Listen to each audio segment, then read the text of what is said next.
বাংলাদেশ সফরে আসছে পাকিস্তানের ব্যবসায়ীদের শীর্ষ সংগঠন federation of Pakistan chamber of commerce and ইন্ডাস্ট্রির ২৪ সদস্যের একটি প্রতিনিধি দল।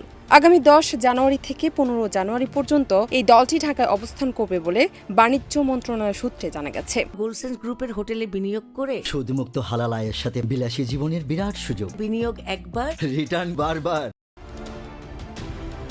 ঢাকায় পাকিস্তান হাইকমিশন থেকে পররাষ্ট্র মন্ত্রণালয়কে এক চিঠিতে উচ্চ পর্যায়ের এই বাণিজ্য প্রতিনিধি দলকে সহযোগিতা করার অনুরোধ করা হয়েছে। ওই চিঠিতে বলা হয়েছে, বাংলাদেশের ব্যবসায়ীদের শীর্ষ সংগঠন federation of Bangladesh chambers of commerce and ইন্ডাস্ট্রির আমন্ত্রণে বাংলাদেশ সফরে আসছেন পাকিস্তানের ব্যবসায়ীরা।